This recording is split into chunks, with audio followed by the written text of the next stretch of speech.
country for more than 32 years. He has served as a bomber squadron commander, bomb disposal technician, Joint Chiefs of Staff Operations Officer, assisted the National Security Team with the campaign plan for the global war on terrorism. He authored the first theater nuclear war plan and served as the Vice Commander of America's largest airborne intelligence wing. Colonel Rob Maness is a true American hero.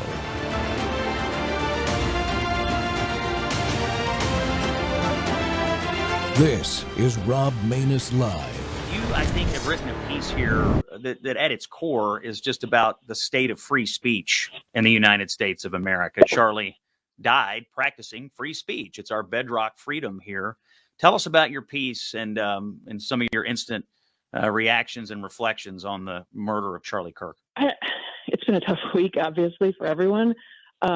Thinking about what Charlie did, it's the thing that I love to do. It's the thing that I signed up for as a full-time job, is to take on people who disagree with me and do it in a hopefully kind and respectful and often fun way. It's something I'm very passionate about.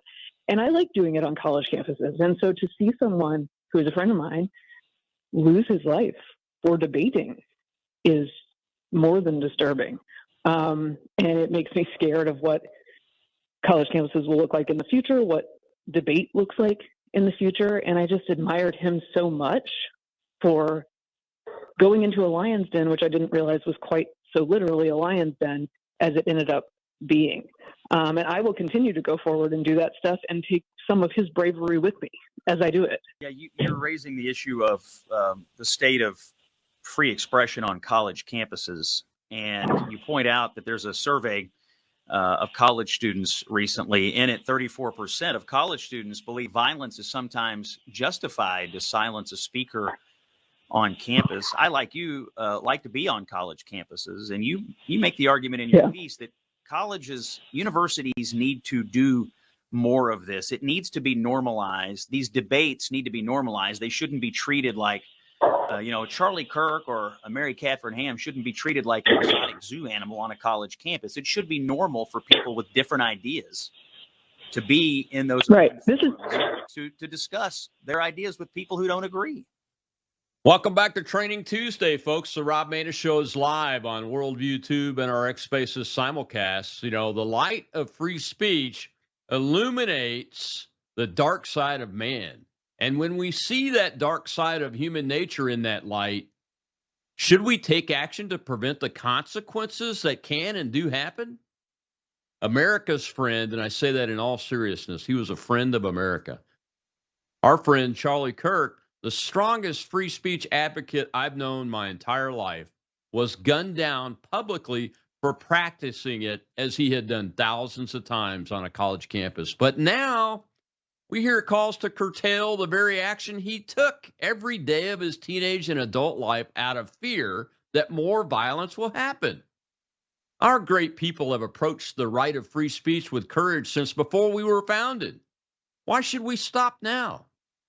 Well, we're going to tackle these ideas in this episode. My guest today is John Taylor. John is a highly respected and experienced attorney that specializes in investigating the types of corruption crimes we've seen in places like Arizona, and is a victim of a child trafficking scheme himself. John, welcome back to the Rob Maness Show. Thank you, Colonel. It is an absolute pleasure to be with you, and especially to talk about this particular topic. You know, I think there are so few shows devoted realistically to talking about the First Amendment and talking about, not just what Charlie Kirk did, but what Mary Catherine Ham talks about going on college campuses. And it wasn't all that long ago that, that both comedians, whether they were left wing or right wing, but both comedians and commentators, people who did what Charlie Kirk did, couldn't even get on a campus. I mean, ask Ben Shapiro how many campuses he's been banned from because they claimed the safety wasn't there, or they didn't want to provide for him, or too many groups protested.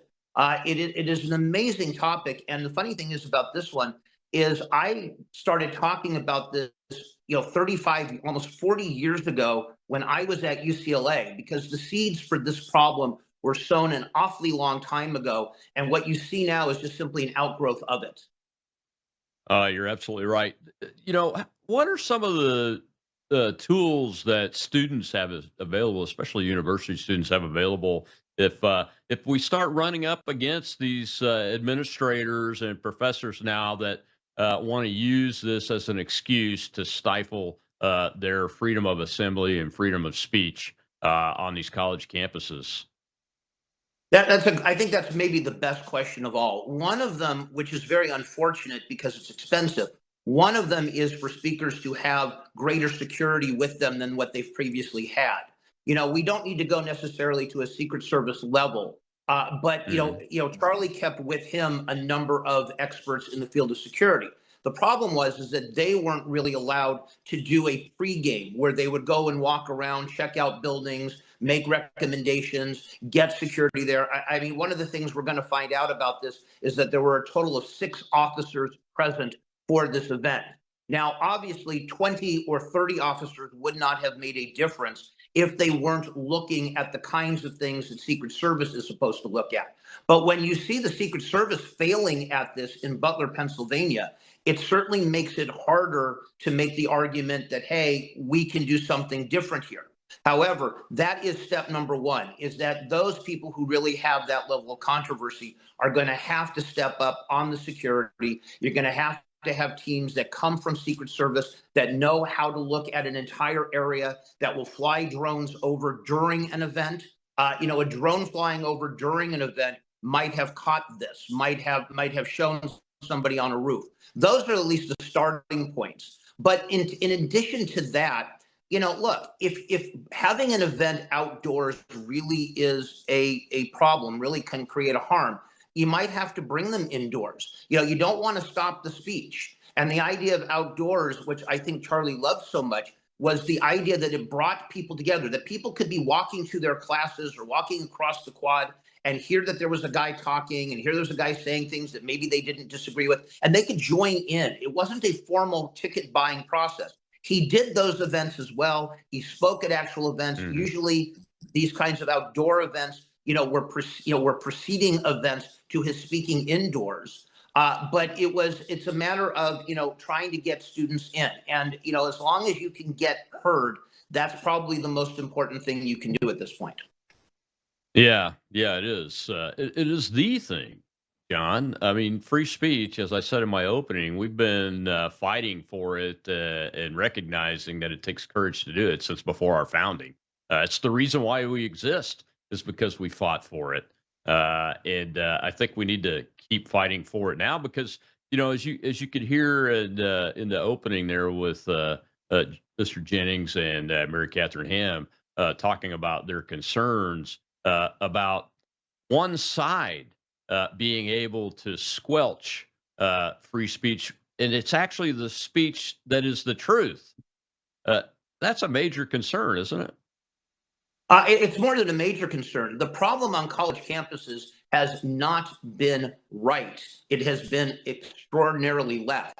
There are no college campuses that have said we won't let a left-wing person on the campus. In fact, that's been one of the major arguments here, is that the people who have been harmed by this, certainly over the past decade, have Mhm. been right-wing speakers. And so not only are college campuses, for the most part, not all, but for the most part, are a bastion of left-wing ideas. But they're a bastion of left-wing ideas where right-wing ideas can't even come into play. It doesn't even make a difference whether right-wingers are right or wrong, although in this case, and certainly with the things Charlie talked about, we can argue how right he was, and it's borne out by a lot of evidence. But the fact of it is that, you go to college with the idea of learning things, of debating things, of having new things thrown at you, of having to consider new ideas, things that you didn't get around the dinner table from your parents or family, things you didn't get necessarily from your elementary school or middle school or high school teachers, but to get new and exciting and different ideas, whether that's in the college paper or it's from speakers who come on campus or it's from debates that are thrown, or even from professors who give you questions, essay questions, et cetera, research questions that require you to think outside of your own personal experiences. One of the things I did in college, it was probably one of the most interesting experiences I ever had, was I started off my college career at UC Santa Barbara. And when I got to the campus, a funny thing had happened. The first day I was in campus, I was approached by a couple of writers for the Daily Nexus, the school paper. And they came to me and they said, we had an incident occur at the paper. We know you know something about journalism, which, trust me, I didn't know a whole lot about, but they thought I did, and that was all it took. Could you come over to the paper? We need new editors. I won't bore you with the story as to how everybody at the paper had gotten fired. It's a hysterical story. I think I talk about it a little bit in Report to the Governor because it's a very funny story. But they needed editors.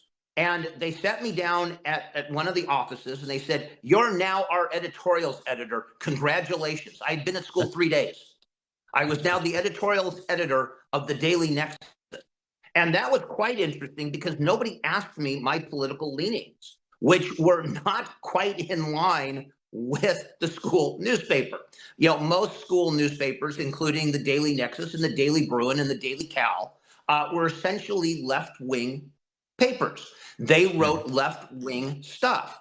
And so my job every day was to literally write the left wing's position on whatever it was, on the Sandinistas, on the Contras, on Iran-Contra, you know, on all of these issues that, you know, I had an entirely different opinion about. But my job was to take the position of the paper, kind of great training for being a lawyer when you don't necessarily like your client, but I had to write the essay. Now, the paper did something really cool, and this is really the point of this. The paper said, we get the point that this is not your favorite deal, that you're writing on topics that are not your point of view.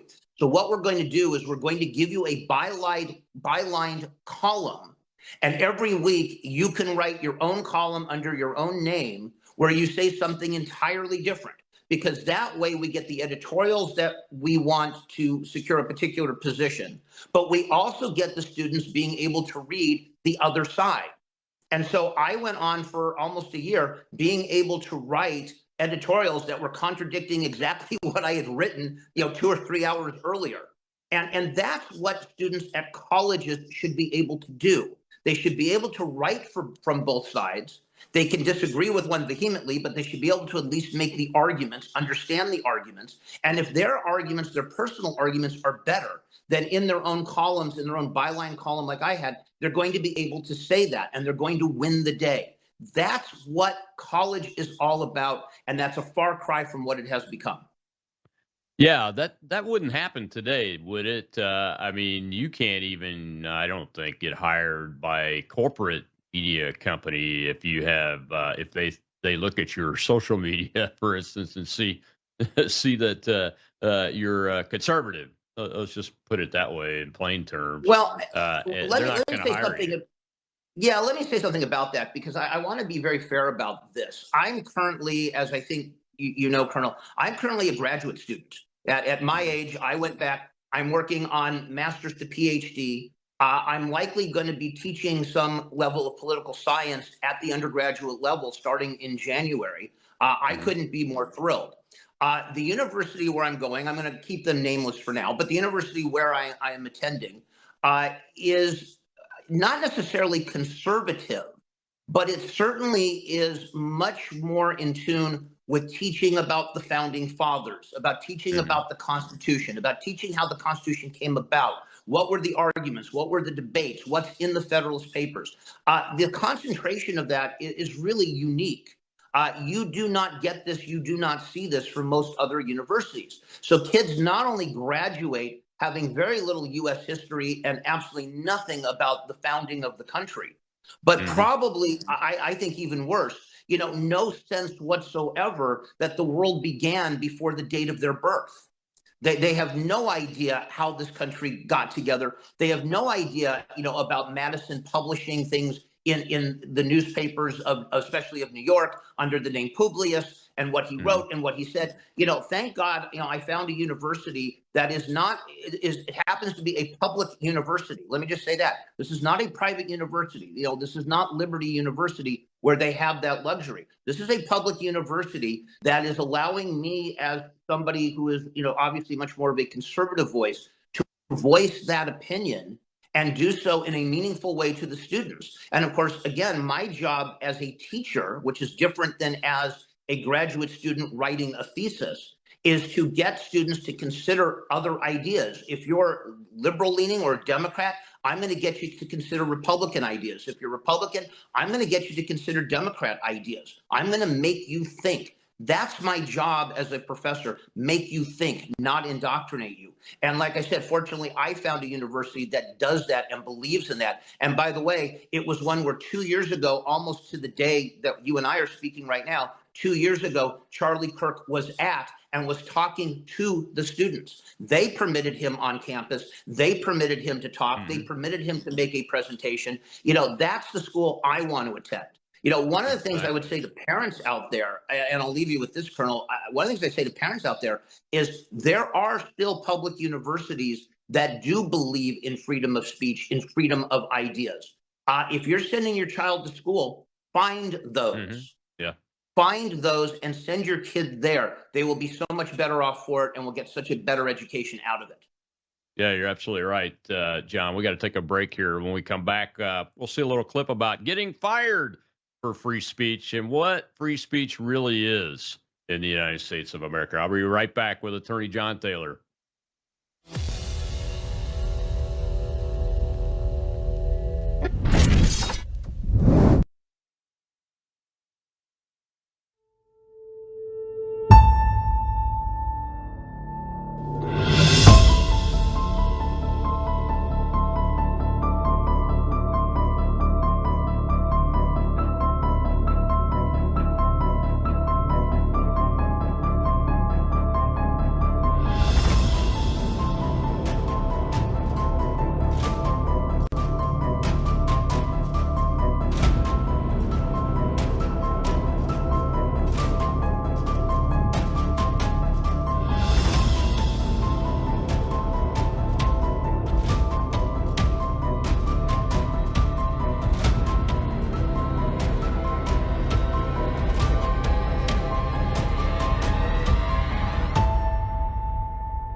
Question. Many people have been fired for posting hateful speech or celebrating Charlie Kirk's death. Is that constitutional? Can you be fired? The answer is yes.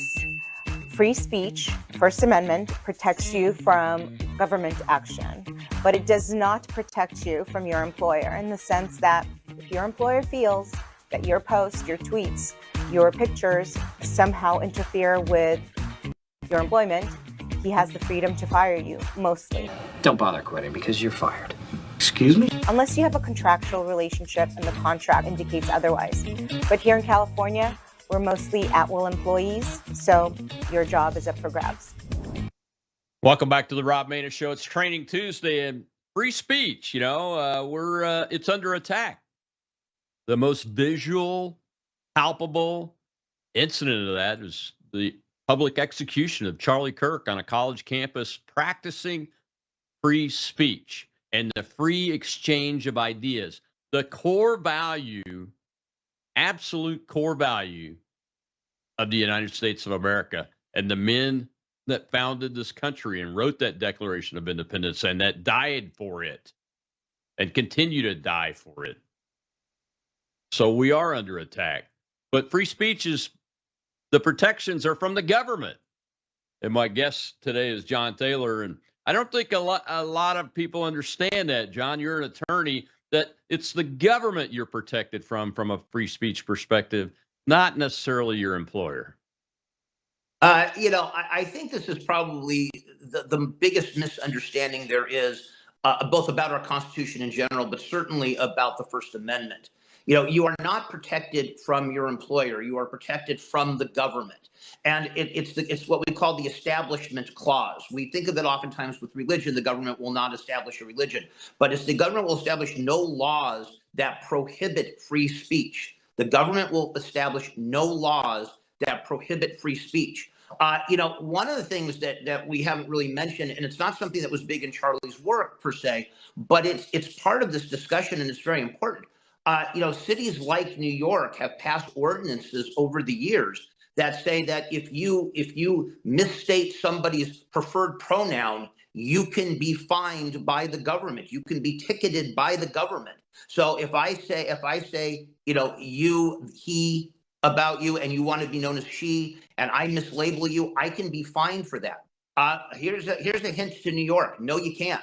The government cannot establish a code of speech. It cannot do so. Now, the turnaround to that is, as your video clip showed, is that the opposite is also true. You cannot say whatever you want and think that your employer can't fire you. Now, I have to recommend this to employers all the time. Employers, want to have employee handbooks. They want to have a set of rules. And I tell them to make sure they put into those set of rules exactly this, something that says, that you do not have a free speech right. And that if you say things either specifically on the job, which is kind of obvious, but also things off the job, you could be terminated from your employment. But the idea that somehow you have this right to work, right to say whatever you want at work is absolutely false. And it's, like I said, it's one of the big myths, I think, that people believe about the First Amendment that's just not so.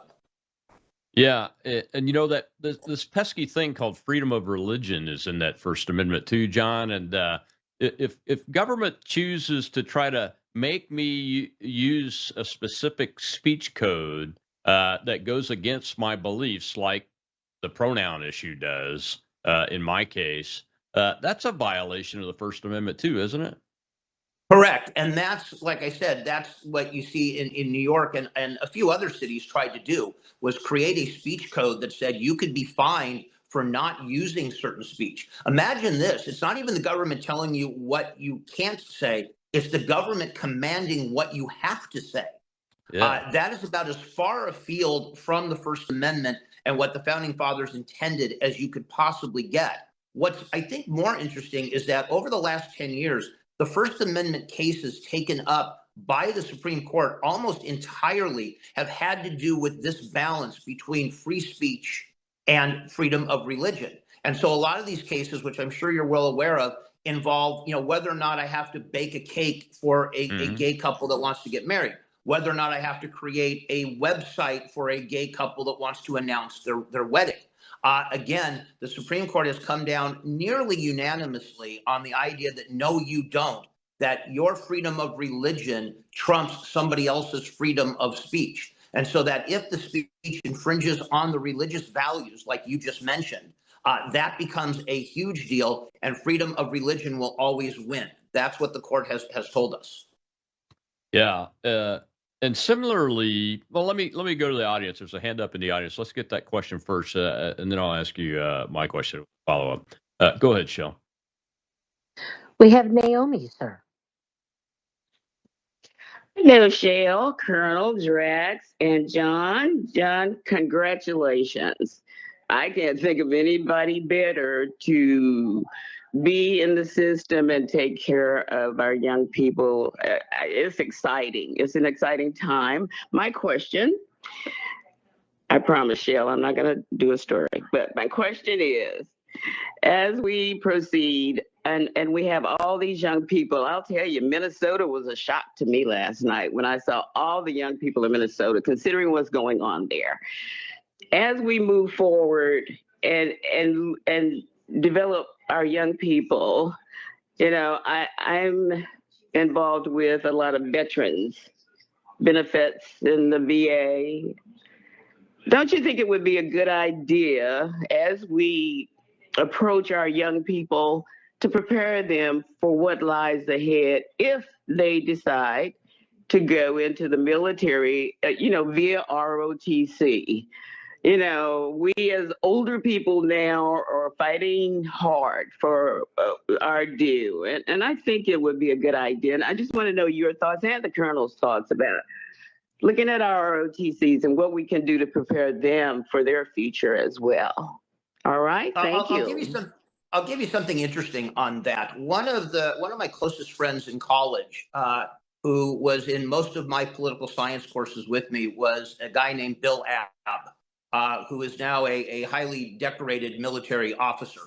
And he was in the ROTC program at UCLA. And it was very interesting, the courses he took and I took together and what we learned. And again, most of what we learned in our day, and now we're talking almost 40 years ago, I hate to date myself that way, but almost 40 years ago, was again about thinking, not about the right or wrong answer, but the process of thinking. How do we think through things? So of course, courses, you have to memorize stuff, especially in undergrad level, you have to memorize stuff. You have to know what happened in history. You have to know who your founding fathers were. You have to know what they said. You have to know why the Federalist Papers were written and why they're valuable. These are things you need to know. You need to know the facts. But once you have the facts, it's not a matter of regurgitating them. It's a matter of thinking them through. Where do they take you? And if the university is doing its job, that's what they are doing. And so pushing for coursework that gets into those issues where you're writing more of a thesis than simply a regurgitation, that's most important. Bill understood that. I understood that. I went into a civilian side of things. He went into the military side of things. But that's one of the things that I think is most essential. And so, if you're going to have an ROTC program at the university level, one of the things I think that needs to be done, and it probably is not done enough, and I'll kind of defer to the Colonel on this, is that the students going into the ROTC program should have some very, very specific guidance on classes to take. Not necessarily professors, not necessarily hearing ideas that they won't want to hear or anything like that, but just what kind of classes they should take, especially philosophical classes. My oldest son, Matthew, is in his second year at the University of Texas School of Law. And, he is somebody who loves to hear both sides. He loves to hear debate. He loves to do this. And he majored in philosophy at UC Berkeley, a school that has absolutely no bearing on anything that he thinks or his personal philosophy. He's probably more conservative than I am, which is why he got out of California and went to Texas. But he understood, and he used to say to me, I wish everybody had to take at least one philosophy course before getting out of college. It's amazing how poorly kids think today, how poorly they reason. And so I would say that if you're going to go into ROTC, one of the things to do is to find courses like philosophy courses, learn as much as you can about the thinking process, learn about Plato, learn about Aristotle, learn about Socrates, learn about B.F. Skinner and Aldous Huxley for that matter, but learn the philosophers, learn thinking process, because that's going to carry you further than just doing the regurgitation of memory-based stuff or being pissed off at the end of every day because your professor has an entirely different point of view and doesn't want to hear yours. Yeah, I like that. I think it should be a requirement too for every college student to take at least one philosophy courses that focuses on Aristotle and the early classical philosophers, but especially Aristotle, because Charlie Kirk talks about his basic understanding of philosophy a lot. If you watch his videos closely and listen to people that were around him all the time, like Andrew Colbert, the gentleman that's hosting the show right now, that was his co-host, and Blake, their producer, they talk about what Charlie believed and what he talked about from the perspective of those philosophers. And it's critically important that I think every human being have an understanding as a bedrock, because once you get into things like Marx and that type of reading and study, that if you don't have a basic foundation and understanding of what someone like Aristotle was talking about, you have a tendency to be able to get indoctrinated very easily into a tyrannical ideology that's killed hundreds of millions of people in the 20th century. Hundreds of millions of people in the 20th century. So I think that's exactly right. I got about 30 seconds here. The other thing from a ROTC perspective, ROTC perspective, there has to be a mandatory course in the Constitution as it relates to your oath of office. And there should be courses in the training programs for sessions in basic military training for all the services too, that covers that issue too. Not just the oath itself, but how the Constitution is represented in that oath, but how the Constitution is to be implemented in our society so that you can recognize when it's being abused and follow your oath to support and defend it. That level of education is not happening anymore. I don't know that it ever really happened, and we need to fix that. We'll be right back with Attorney John Thaler, and we're talking about the freedom of speech. It's critically important today, more important today in America than it ever has been.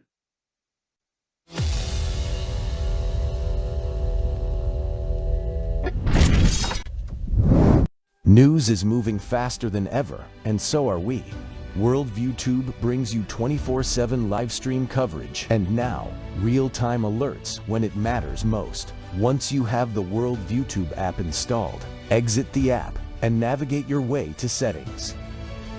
In Settings, locate the tab labeled Notifications. Select the Notifications tab. Scroll down until you locate the Worldview Tube app icon. Select the tab, and here you can turn on and customize your notification experience for the Worldview Tube app. News doesn't wait, and neither should you. Turn on push notifications to stay informed. Every headline as it happens.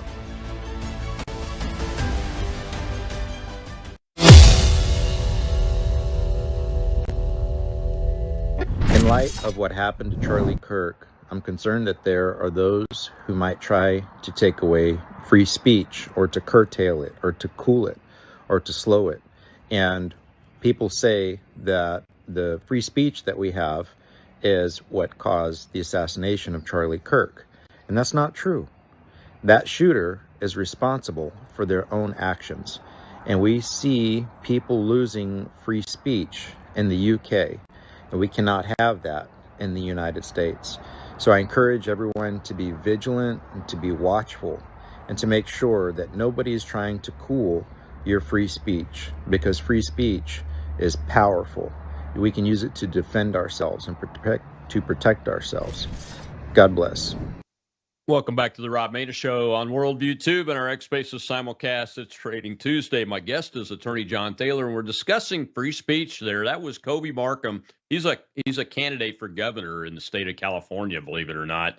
I know we still have some very strong American thinkers in the state of California that, God bless them, they haven't flown yet from that coop of Marxism, and they're trying to stay there and help fix it.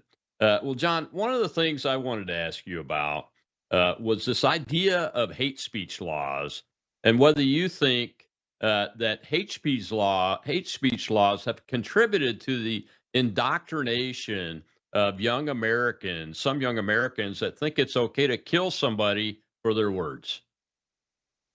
Yeah, I think that's an excellent question, and it's very hard to say. So I don't want to just give a definitive yes, they have, but they certainly have had a chilling effect on speech. Look, Kirk was absolutely right. Speech is absolute. Free speech is absolute. There really is no such thing as hate speech. And so, and I don't mean that to be, facetious about it. There simply is no such thing as hate speech. The founders of our country did not think of speech as being hateful. And if you go back into history, they were not the nicest guys. They had all sorts of battles with each other. It wasn't just, Aaron Burr and Alexander Hamilton. They were mad at each other. They yelled at each other. They screamed at each other. They sometimes even got into fisticuffs with each other. Wasn't always pretty. The history of our country isn't so whitewashed or sterilized. But there was no such thing as hate speech, because the moment you start trying to define the word hate, you run up against this problem. And of course, almost all of the hate speech codes that you have gotten have covered either one of two areas.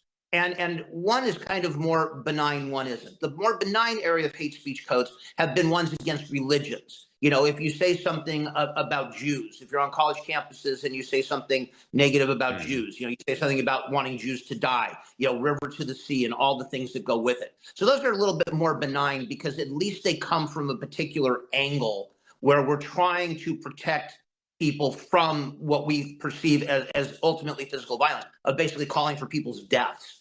So that's one form. The other form, which is not, is when you start seeing laws, enhancement laws that say that if you committed this killing and you did it because this person was specifically Jewish or specifically Christian or specifically Muslim for that matter, then we're going to enhance that. Charlie was not a believer in these. I'm not a believer in these either. I think that every time you start trying to put a label on the speech, you create more and more problems for yourself because you do two things. You take the group that wants to say river to the sea and you antagonize them. You take the people who then want to say other things on the other side of that and you antagonize them and you start narrowing the definition of acceptable speech. And once you get into this idea of what is acceptable speech, you've lost your First Amendment. It's going to be and this is something that's very dangerous for what Brendan Carr did.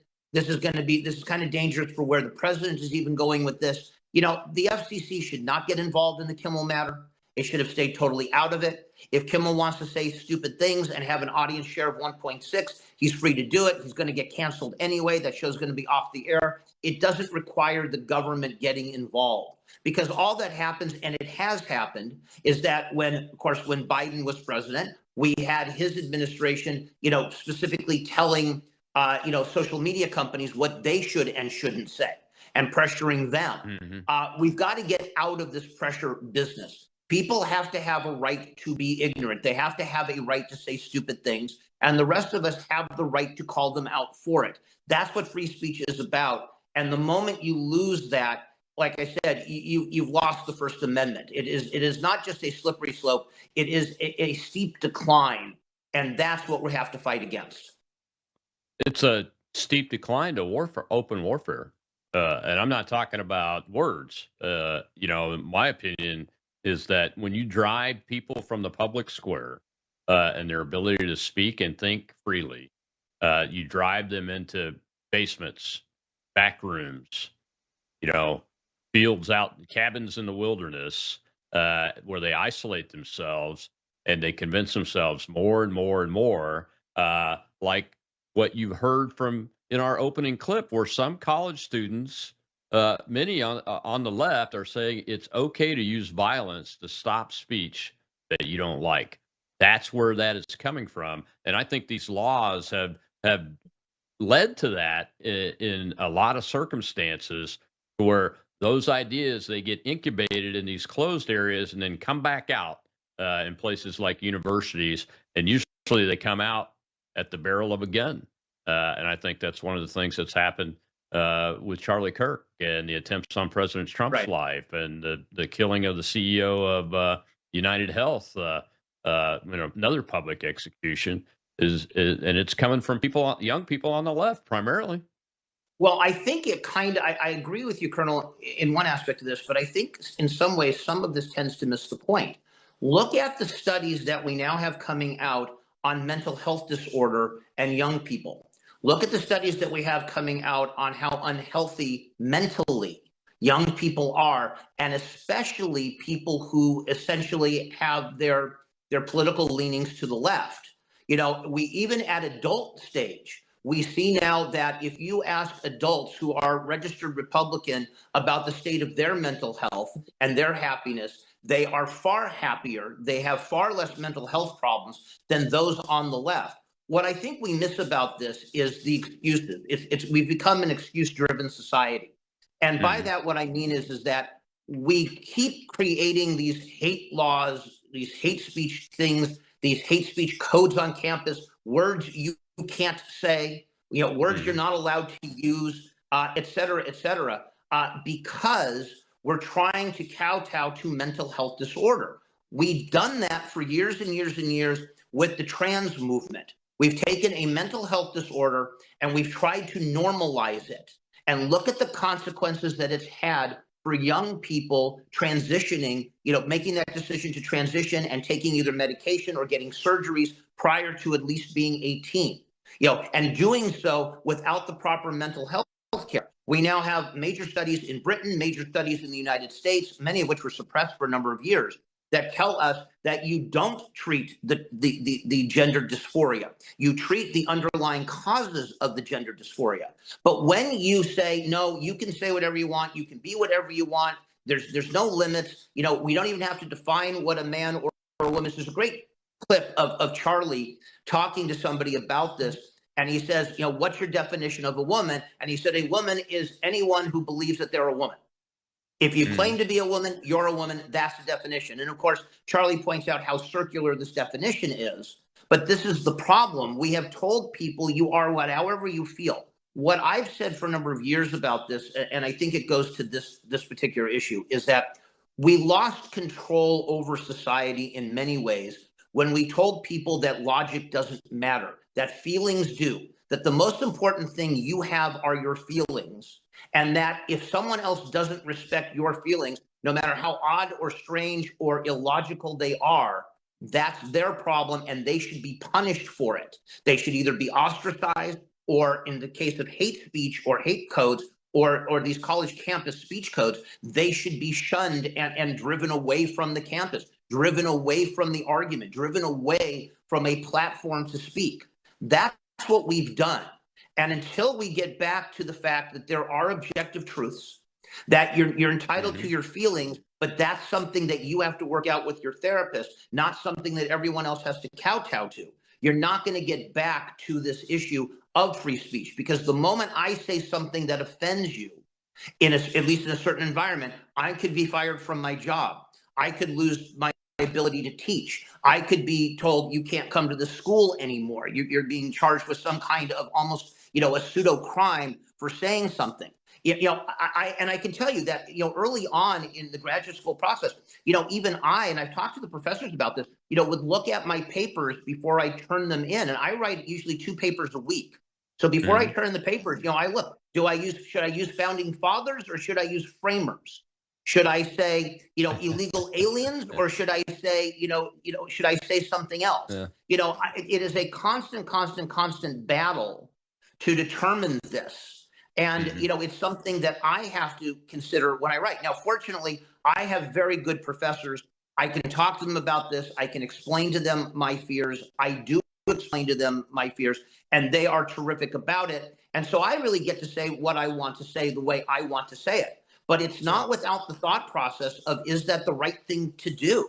And so until we get out of this idea that everybody's feelings are co-equal, no matter how silly, stupid, or illogical or mental health disordered they are, that a feeling is not a feeling is not a feeling, we're going to continue to have this problem, and we're going to make up for it with these speech codes and with these kinds of hate laws, et cetera, to try to mask the real problem.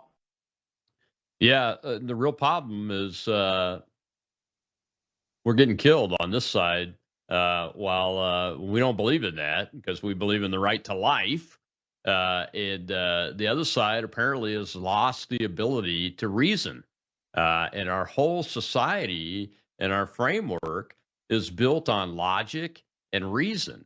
When you get right down to it, and these people that are killing people have been taught that reason doesn't exist anymore and logic doesn't exist anymore, and they believe it. And they have professors and folks that they are mentoring them that also are teaching them those very concepts all the way from preschool, I believe, nowadays up through the moment that they graduate from the university. And there's a major element of this Marxism, this leftism, and craziness being exposed in the military. If you're on X, there's a small group of volunteer accounts that are military backgrounds that are exposing military members, uniformed military members, and senior civilians and civilians in the military that work as civilian employees, government employees, them celebrating the fact that Charlie Kirk, an American citizen, was publicly executed just for his words. Just for his words. So in the military, you're violating your oath of office by supporting taking the life of someone, a basic core American value, your right to life, because they're exercising the basic core right of freedom of speech and respectful debate. It's almost unbelievable. It's definitely unconscionable. It is unhuman, as Jack Posobiec and Joshua Lysick talk about in their book, The Unhumans. and it's despicable, and we've got to get to the bottom of it and fix it. John, we'll be right back after this break, and I'll get to the hand over in the audience, too.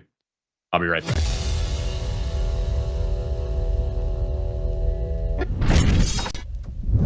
You woke up with a sore throat and a low-grade fever. You know you are getting sick, so here's your choices. You can get sicker and miss work, try to see a doctor this week, or sit hours in a crowded waiting room at urgent care. I have a smarter option for you. Open your medical emergency kit. Match your symptoms to doctor-recommended prescription in your booklet and take the right meds now and get well faster. This is not a first aid kit. It's like having an urgent care in your home. It includes doctor-prescribed medications to treat over 39 medical issues like respiratory infections, strep throat, pneumonia, UTIs, and more. No waiting to see the doctor and no standing in line at the pharmacy. It's right here. Every home should have at least one medical emergency kit, and here's how to order. Go to worldviewhealthcare.com. Your kit to treat dozens of common and serious illnesses is rushed to your door. worldviewhealthcare.com. That's worldviewhealthcare.com. The emergency kit available at worldviewhealthcare.com. Make sure you don't have to go to urgent care. I got pneumonia. I didn't have to go. I took this last year. Stayed at home, went to bed.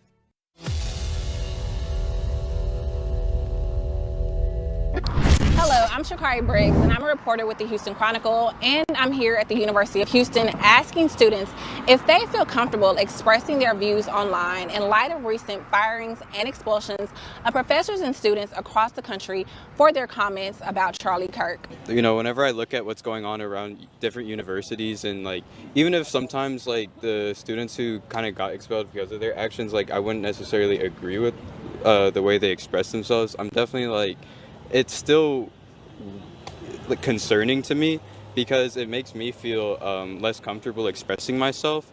I think everybody deserves freedom of speech, obviously, but if it's in a space of hurting others or putting others at risk, then it should be used against you. Do you guys feel comfortable expressing your views online? Absolutely. I feel like everybody's open to new things, so I feel like it's very safe to say your opinion. And as long as it's not like something too drastic, you know what I mean? Mm-hmm. But other than that, yeah, I believe so. What about you? You think you're comfortable in today's climate to express your views online? Very comfortable. Okay. Honestly, no. Like I feel like I haven't really been comfortable expressing my views online at all. But I'm always open to go to political events and things like that. Like I think we still shouldn't let this scare us. I think that's a really big thing we should take from this, mm-hmm. because we still have the power of the people, you know what I mean? You have to be very wary on the things that you say, because the internet never forgets, mm-hmm. and you have to be cautious of your digital footprint.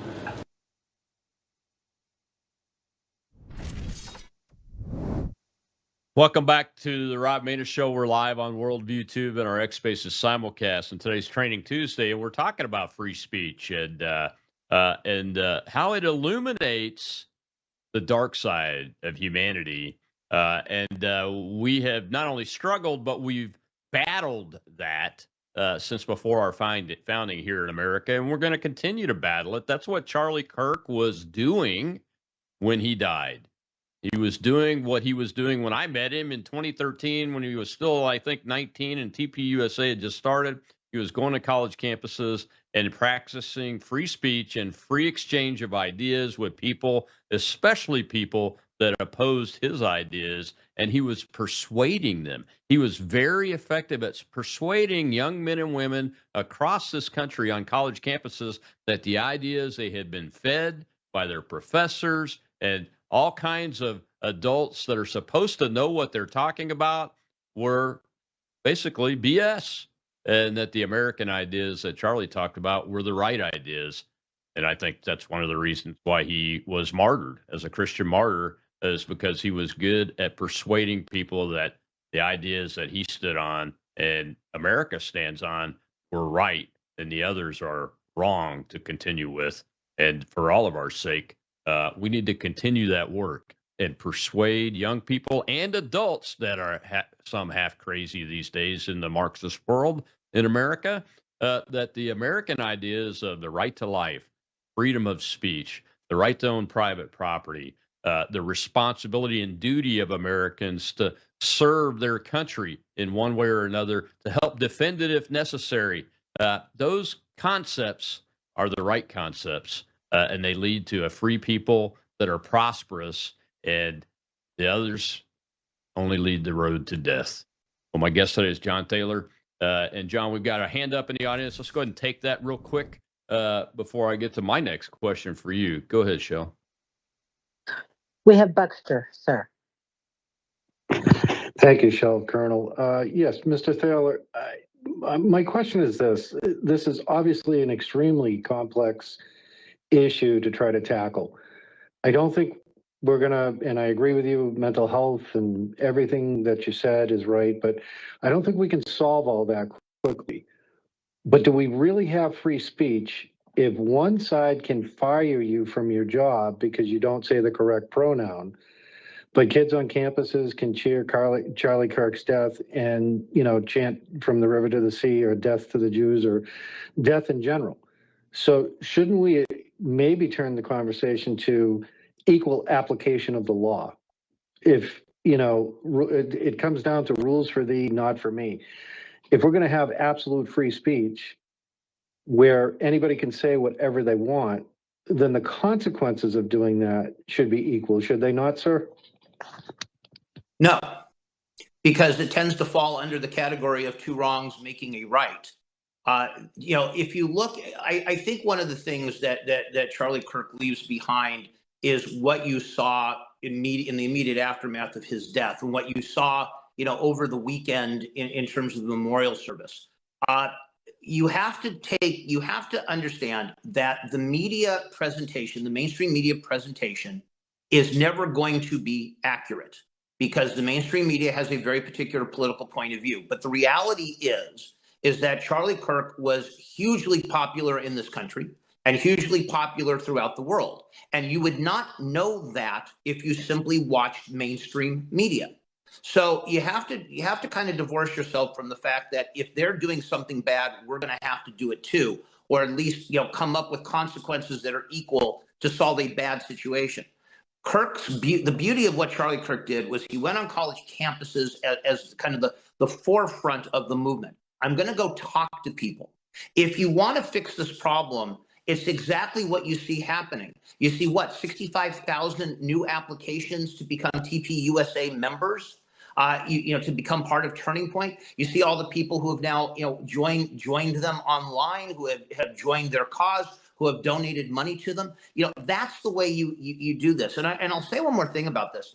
I am sometimes guilty of this, and I sometimes wish I weren't. And that is, I'll debate people online. I'll debate people on X. I don't care if you're well-educated, not well-educated, you're older, you're younger. I don't care.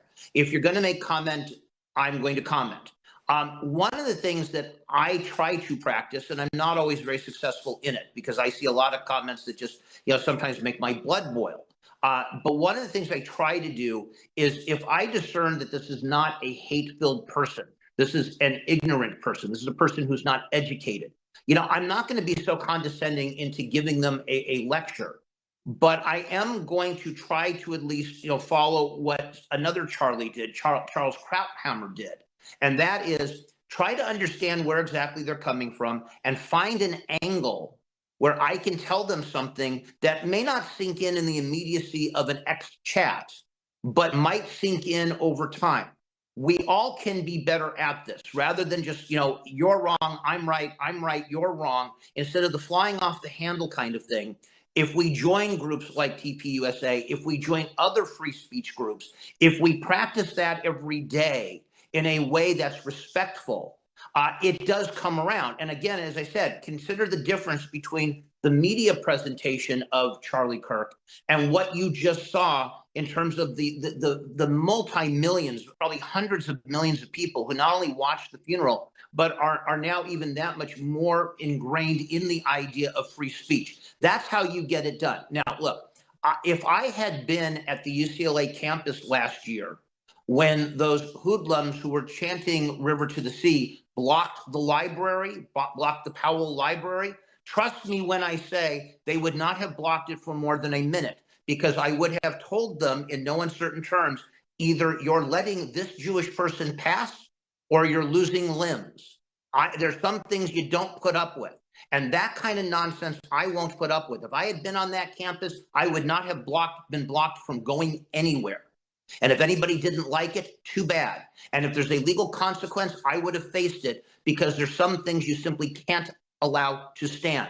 That's something that I, as a Jewish person, believe. That's something I have to practice. That's my personal choice. And that's what I would do. But in terms of people chanting, as horrible as I think what they're chanting is, as horrible as I think what they're doing is, I can chant louder. I can write papers. I can put out books. When I didn't like, and this is maybe a big point here, when I didn't like what the state of Arizona was doing, what it had done to me, what it had done to my family, what it had done to thousands of others, I wrote a book. I wrote a book. Ah, there it is on this side. I wrote a book, and I said to people, this is what's going on. This is how it's working. I went and made presentations to the Arizona legislature. And as a result, there are so many wonderful things going on in the state of Arizona because I spoke, because I wrote, because I came on the Colonel Show, I went on other shows, and I discussed what was going on. You can make an absolutely humongous difference, even a single person, if you believe in what your cause is and you follow it, and you don't allow yourself to get rattled into, we must be as strong as them, better than them, faster than them, et cetera, et cetera. Two rights are not making a wrong here. We can do it better, and frankly, we do. And the fact that Charlie was killed in the way that he was really speaks volumes about the fact that we are making the difference that we're making. This program, what the Colonel does, what others do, does make a difference, and supporting this is what it's all about. Yeah, I think I agree with you. But one of the caller didn't know I was going to ask this question. The question I wanted to ask you, though, is kind of related to what he asked, but it's more like this. We have to hold people accountable, though, that misapplied the law unequally for protected activity, like on January 6th. That is not a equal application of the law. It's applying the law to hold people accountable for willfully misapplying the law that harmed Americans exercising their rights. That's one thing I wanted to talk to you about, because that's where I'm concerned. I'm seeing these efforts on the right now in Congress, and you mentioned Brandon Carr and those kind of things to use government to stifle free speech. And correct me if I'm wrong, John. Here's your question: is it's better to know about the Rashida Tlaibs and the Omars and the Marxists like Chuck Schumer and those kind of people. And the only way to know about them is that if they're able to speak freely about their terrible, illogical, tyrannical, deadly ideas, right? Well, I think that's really the dilemma, is that, when you actually allow people to speak, they will back themselves into a corner if they aren't, if they aren't grounded in the Constitution, if they're not grounded in law, if they're not grounded in logic, if they're not grounded in the core values that we hold to be dear, especially as Americans. You can't understand how bad this is if you let it be so insidious. And so, I saw, again, all those years ago at UCLA, I saw the beginnings of the BDS movement, of the idea of trying to harm Israel, diversify from Israel, et cetera, et cetera. You started to see the seeds of this whole river to the sea thing. This didn't happen overnight, but it was not so much quashed by the administration. It just wasn't taken seriously by anybody at the time. 40 years ago, we didn't take this seriously. I did. And I told a number of donors about it, a number of UCLA donors about it. And I said, you've got a real problem here, and you've got to consider your donations. And in fact, over the years, I have had a number of donors pull their donations from various universities, including UCLA, specifically because the campuses allowed this to continue unfettered and didn't do anything about it. You can make a difference, whether it's in the law, as you know, Colonel, I've got a lawsuit currently pending against the city of Mesa. Or violating, for consistently violating civil rights.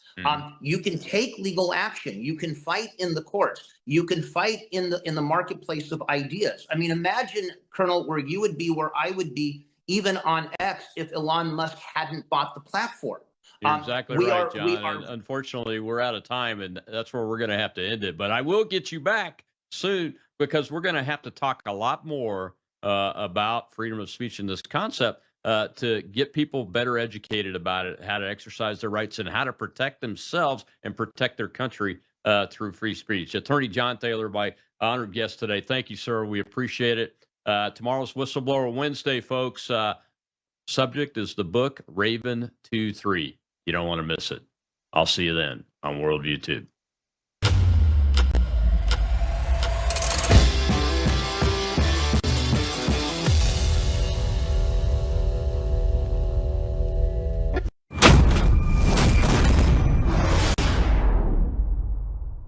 News is moving faster than ever, and so are we. Worldview Tube brings you 24/7 live stream coverage.